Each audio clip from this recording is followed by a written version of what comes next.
शिव पार्वती की जय। शिव पुराण की जय। शिव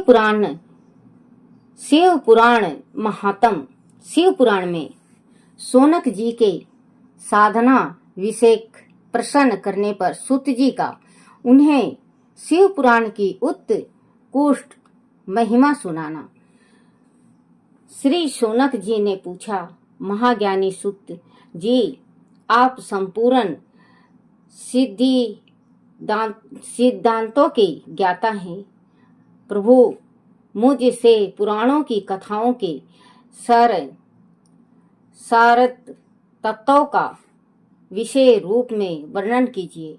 ज्ञान और वैराग सहित भक्ति से प्राप्त होने वाला विवेक की बुद्धि कैसे होती है तथा साधु पुरुष किस प्रकार अपने काम क्रोध आदि मानसिक विकारों का निवारण करते हैं। इस घोर कली काल में जीव प्रिय असुर स्वभाव के हो गए हैं। उस जीव समुदायकों को शुद्ध देवी संपत्तियों से युक्त बनने के लिए सर्वश्रेष्ठ उपाय क्या है? आप इस समय मुझे ऐसा कोई शाश्वत साधन बताएं जो कल्याणकारी वस्तुओं में भी सबसे उत्कृष्ट एवं परम मंगलकारी हो तथा पवित्र करने वाले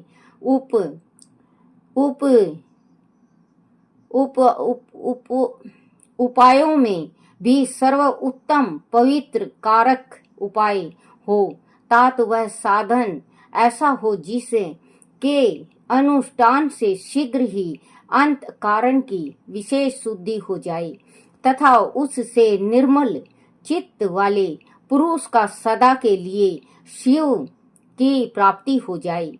श्री सूत जी ने कहा, मुनि श्रेष्ठ शौनक, तुम धैर्य हो।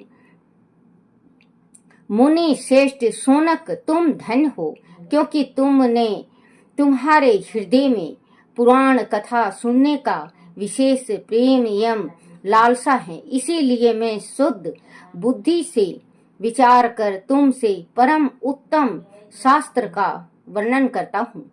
वत्स, वह संपूर्ण शास्त्रों के सिद्धांतों से संपन्न भक्ति आदि को बढ़ाने वाला तथा भगवान शिव को संतुष्ट करने वाला है। कानों के लिए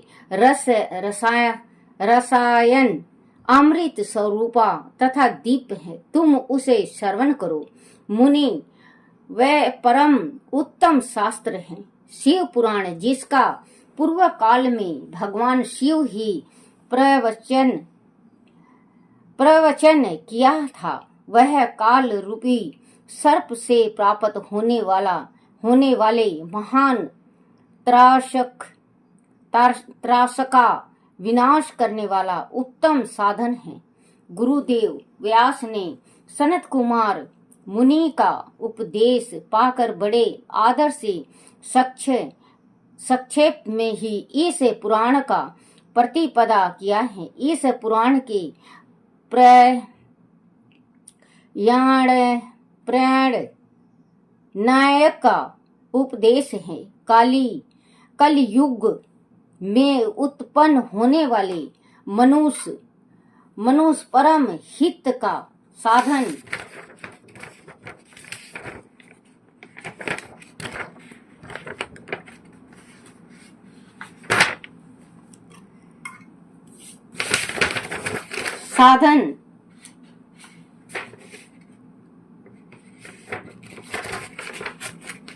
साधन यह शिव पुराण परम उत्तम शास्त्र है। इसे इस भूतल पर भगवान शिव का वर्णन स्वरूप समझना चाहिए और सब प्रकार से इसका सेवन करना चाहिए। इस पठन और श्रवण सर्व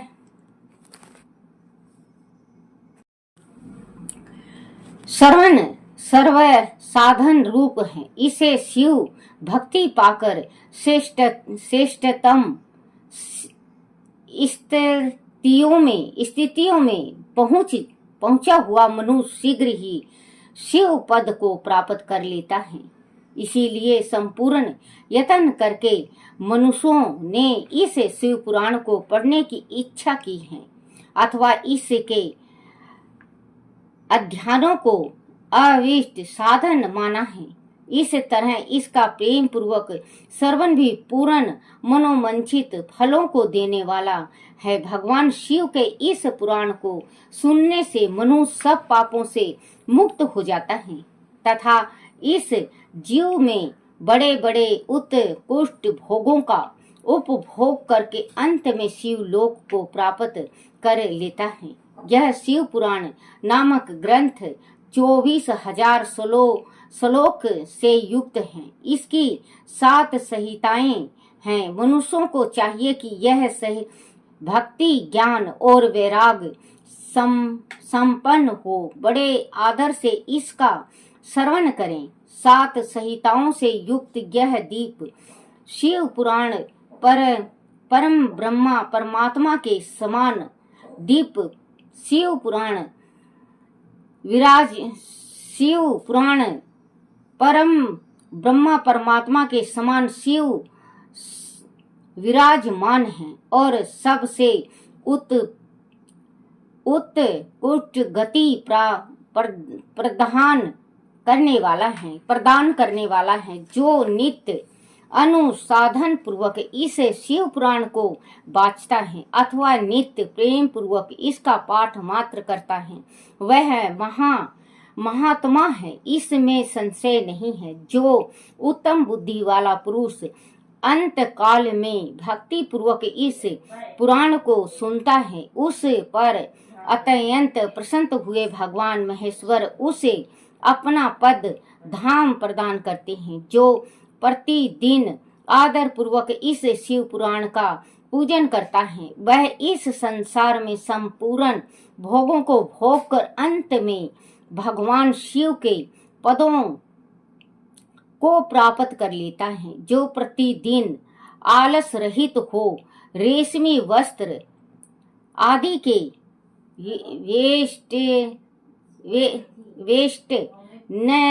वेस्टन से इस शिव पुराण का सत्कार करता है वह सदा सुखी होता है। वह शिव पुराण निर्मल तथा भगवान शिव का सर्वस्व है। जो यह लोक और परलोक में भी सुख चाहता हो उसे आदर के साथ प्रयत्न पूर्वक इसका सेवन करना चाहिए। यह निर्मल एवं उत्तम शिव पुराण धर्म अर्थ काम और मोक्ष रूप चारों पुरुषार्थों को देने वाला है। अंत सदा प्रेम पूर्वक इसका श्रवण एवं विशेष पाठ करना चाहिए। बोलो शिव पार्वती की जय। शिव पुराण पहला अध्याय। शिव पुराण के श्रवण से देवराज को शिव पुराण के श्रवण से देवराज को शिव लोक की प्राप्ति तथा चंचुला का पाप से भय व संसार से वैराग। श्री शौनक जी ने कहा, महाभाग सुत जी आप धन्य हैं, परमारथ तत्वों के ज्ञाता हैं। आपने कृपा करके हम लोगों को यह बड़ी अद्भुत एवं दीप कथा सुनाई है। भूतल पर इस कथा के समान कल्याणकारक सर्वश्रेष्ठ साधन दूसरा कोई नहीं है। यह बात हमने आज आपकी कृपा से निश्चय पूर्वक समझ ली। सुत जी, कलयुग में इस कथा के द्वारा कौन से पापी शुद्ध होते हैं, उन्हें कृपा पूर्वक बतलाइए और इस जगह को कृतिरथ कीजिए। सुत जी बोले, मुनि, जो मनुष्य पापी दुराचारी खल तथा काम क्रोध आदि में निरंतर डूबे रहने वाले हैं, वह भी इस पुराण के श्रवण पाठ से अवश्य ही शुद्ध हो जाते हैं। इस विषय में जानकर मुनि इस प्राचीन इतिहास का उदाहरण दिया करते हैं, जिसके श्रवण मात्र से पापों का पूर्णतः नाश हो जाता है। पहले की बात है, कहीं किरातरों के नगर में एक ब्राह्मण रहता था, जो ज्ञान में अत्यंत दुर्लभ, दारिद्र रस बेचने वाला तथा वैदिक धर्म से विमुख था।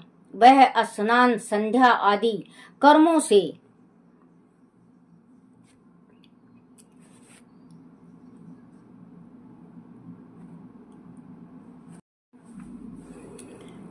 से भ्रष्ट हो गया था और वेश्यावृत्ति में तत्पर रहता था। उसका नाम था देवराज। वह अपने ऊपर विश्वास करने वाले लोगों को ठगा करता था। उसने ब्राह्मणों, क्षत्रियों, वैश्यों, शूद्र तथा दूसरों को भी अनेक बहानों से मारकर उनका धन हड़प लिया था, परंतु उस पापी का थोड़ा सा भी धन कभी धर्म के काम में नहीं लगा था। वह वेश्यागामी तथा सब प्रकार से आचार भ्रष्ट था। एक दिन घूमता वह देव योग से प्रतिष्ठा नगर पूरे झूसी प्रयाग में जा पहुंचा। वहां उसने एक शिवालय देखा, जहां बहुत से साधु महात्मा एकत्र हुए थे। देवराज इस शिवालय में ठहर गया, किंतु वह उस ब्राह्मण को ज्वर आ गया। इस ज्वर से उसको बड़ी पीड़ा होने लगी। वहां एक ब्राह्मण देवता शिव पुराण की कथा सुन रहे थे। ज्वार में पड़ा हुआ देवराज ब्राह्मण के मुखारविंद से निकली हुई उस शिव कथा को निरंतर सुनता रहा। 1 मास के बाद वह ज्वार से अत्यंत पीड़ित होकर चल बसा। यमराज के दूत आए और उसे पासों से बांधकर बालपूर्वक यमपुरी में ले गए। इतने में ही शिव लोक से भगवान शिव के प्रसाद गण आ गए। उनके गोर अंग कपूर के समान उज्जवल थे। हाथ त्रिशूल से सुशोभित हो रहे थे। उनके संपूर्ण अंग भस्म से उभादशित थे और रुद्राक्ष की माला उनके शरीर की शोभा बढ़ा रही थी। वह सब के सब क्रोध पूर्वक यमपुरी में गए और यमराज के दूतों को मार पीट कर बारंबार धमकाकर उन्होंने देवराज को उनके चंगुल से छुड़ा लिया और अत्यंत अद्भुत विमान पर बिठाकर जब वह शिव दूत कैलाश जाने को उगत हुए, उस समय यमपुरी में बड़ा भारी कोलाहल मच गया। उस कोलाहल को सुनकर धर्मराज अपने वाहन से बाहर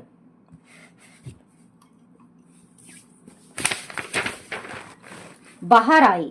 साक्षात दूसरे रुद्र के समान प्रतीत होने वाले उन चारों दूतों को देखकर धर्मराज ने उनका विधि पूर्वक पूजन किया और ज्ञान दृष्टि से देखकर सारा वृत्तांत जान लिया। उन्होंने भय के कारण भगवान शिव के उन महात्मा दूतों से कोई बात नहीं पूछी, उल्टे उन्हें सब की पूजा एवं प्रार्थना की। तत्पश्चात वह शिव दूत कैलाश को चले गए और वहां पहुंचकर उन्होंने उस ब्राह्मण को दया सागर संबंध शिव के हाथों में दे दिया। सोनक जी ने कहा, महाभाग सुत जी, आप सर्वज्ञ हैं। महामते, आपके कृपा प्रसाद से मैं बारंबार कृत्यरत हुआ इस इतिहास को सुनकर मेरा मन अत्यंत आदर में निमग्न हो रहा है। अंत आप भगवान शिव में प्रेम बढ़ाने वाली शिव संबंधिनी दूसरी कथा को भी कहिए। श्री सूत जी बोले, सोनक सुनो, मैं तुम्हारे सामने गोपनीय कथा वास्तु का भी वर्णन करूंगा, क्योंकि वह तुम शिव भक्तों में आग्रहण तथा वेदांताओं में श्रेष्ठ हो। समुद्र के निकटवर्ती प्रदेश में एक वकाल नामक ग्राम है, जहाँ वैदिक धर्म से विमुख महापापी धिज निवास करते हैं। वह सब के सब बड़े दुष्ट हैं। उनका मन दूषित विषय भोगों में ही लगा रहता है। वह ना देवताओं पर विश्वास करते हैं, ना भाग पर। वह सभी कुटिल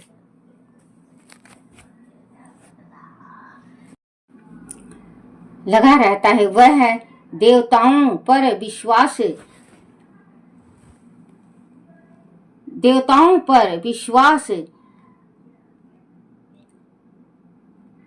करते हैं, ना भाग पर। वह सभी कुटिल वृत्तांतों वाले हैं। किसानी करते और भांति भांति के घातक अस्त्र शस्त्र रखते हैं। वह भवचारी और खल हैं। ज्ञान वैराग तथा सत्य मार्ग का सेवन ही मनुष्य के लिए परम पुरुषार्थ है। इस बात को वह बिल्कुल नहीं जानते हैं। वह सभी पशु बुद्धि वाले हैं। जहाँ के धिज ऐसे हों, वहाँ के अन्य वर्णों के विषयों में क्या कहा जाए। अन्य वर्णों के लोग भी उन्हीं की भांति कुतिसत विचार रखने वाले सौ धर्म विमुख एवं खल हैं। वह सदा कुकर्म में लगे रहते और नित्य विषय भोग में ही डूबे रहते हैं। वहाँ की सब स्त्रियां भी कुटिल स्वभाव की इच्छाचारिणी, पाप शक्ति युक्त कुतिसत विचारिणी और भविचारिणी है। वह सदा व्यवहार तथा सदाचार से सर्वथा शून्य है। इस प्रकार वह दुष्टों का ही निवास है। उस वसकल नामक ग्राम में किसी समय एक बिंदुक नामधारी ब्राह्मण रहता था। वहाँ बड़ा अधर्म था। वह बड़ा अधर्म था। दूसरा दुरात्मा और महापापी था। अघापी उसकी स्त्री बड़ी सुंदरी थी, तो भी वह कुमार्ग पर ही चलता था। उसकी पत्नी का नाम चंचुला था। वह सदा उत्तम धर्म के पालन में लगी रहती थी, तो भी उसे छोड़कर वह दुष्ट ब्राह्मण वेश्यागामी हो गया था। इस तरह कुकर्म में लगे हुए उस बिंदु के बहुत बरस व्यतीत हो गए। उसकी स्त्री चंचुला काम से पीड़ित होने पर भी सौ धर्म नाशक के भय से कलेश सहकर भी दीर्घ काल तक धर्म से भ्रष्ट नहीं हुई, परंतु दुराचारी पति के आचरण से प्रभावित हो आगे चलकर वह स्त्री भी दुराचारनी हो गई। इस तरह दुराचार में डूबे हुए उन मूढ़ चित्त वाले पति पत्नी का बहुत सा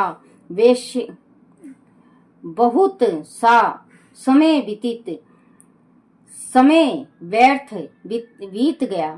तदनंतर शुद्ध जातियां वेश्या का पति बना हुआ वह दूषित बुद्धि वाला दुष्ट ब्राह्मण बिंदुक समय अनुसार मृत्यु को प्राप्त हो नरक में जा पड़ा। बहुत दिनों तक नरक के दुख भोग कर वह मूढ़ बुद्धि पापी विंध्याचल पर्वत पर भयंकर पिशाच हुआ। उधर उस दुराचारी पति बिंदु के मर जाने पर वह मूढ़ हृदय चंचूला बहुत समय तक पुत्र के साथ अपने घर में ही रही। एक दिन देव योग से किसी पुण्य पर्व के आने पर वह स्त्री भाई बंधुओं के साथ गोकर्ण क्षेत्र में गई। तीर्थ यात्रियों के संग से उसने भी उस समय जाकर किसी तीर्थ के जल में स्नान किया। फिर वह साधारण तय मेला देखने की दृष्टि से बंधुजनों के साथ यंत्र तंत्र घूमने लगी। घूमती घूमती किसी देव मंदिर में गई और वहां उसने एक देवज्ञ ब्राह्मण के मुख से भगवान शिव की परम पवित्र एवं मंगलकारी उत्तम पौराणिक कथा सुनी। कथावाचक ब्राह्मण कह रहे थे कि जो स्त्री पर पुरुष के साथ व्यभिचारी करती है वह मरने के बाद जब यमलोक में जाती है तब यमराज के दूत उसकी योनि में तपे हुए लोहे का परिघ डालते हैं। पौराणिक ब्राह्मण के मुख से यह वैराग बढ़ाने वाली कथा सुनकर चंचुला भय से व्याकुल हो वह कांपने लगी। तब कथा समाप्त हुई और सुनने वाले सब लोग वहां से बाहर चले गए। तब वह भयभीत नारी एकांत में शिव पुराण की कथा वाचने वाले उन ब्राह्मण देवता से बोली। चंचुला ने कहा, ब्राह्मण मैं अपने धर्म को नहीं जानती थी, इसीलिए मेरे द्वारा बड़ा दुराचार हुआ है। स्वामिनी ये मेरे ऊपर अनुपम कृपा करके आप मेरा उद्धार कीजिए। आज आपके वैराग रस से ओत इस प्रवचन को सुनकर मुझे बड़ा भय लग रहा है। मैं कांप उठी हूँ और मुझे इस संसार से वैराग हो गया है। मुझे मूढ़ चिंता वाली पापनी को धिक्कार है। मैं सर्वथा निंदा के योग हूँ।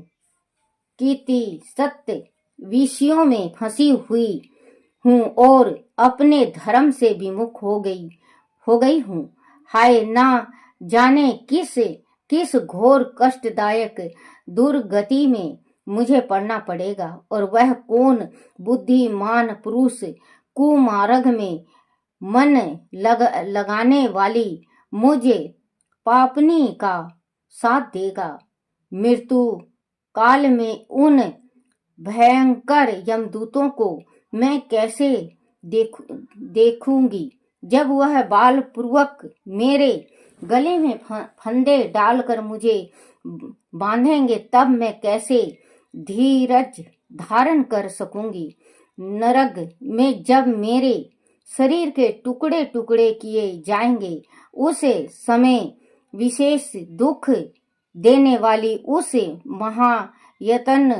महायातनाओं को मैं कैसे सहूंगी।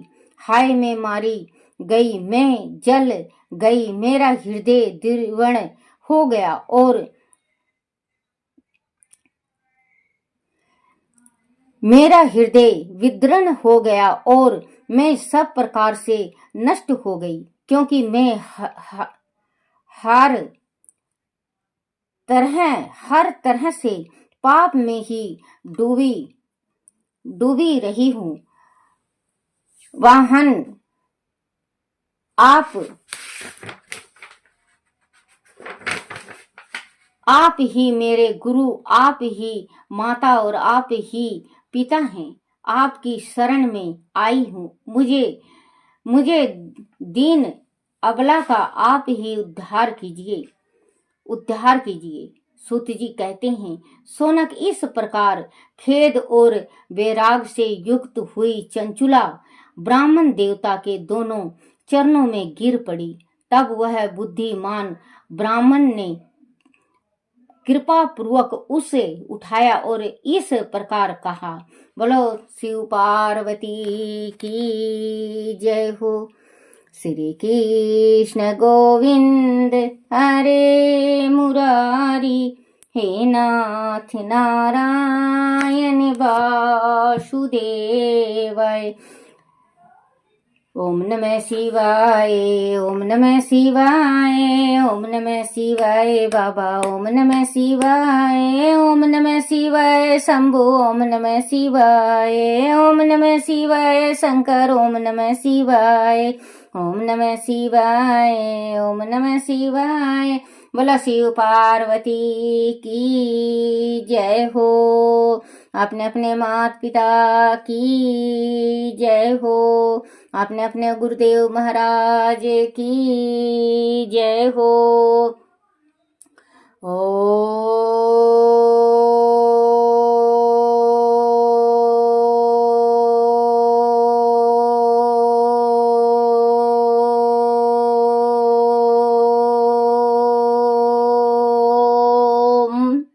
नमः शिवाय।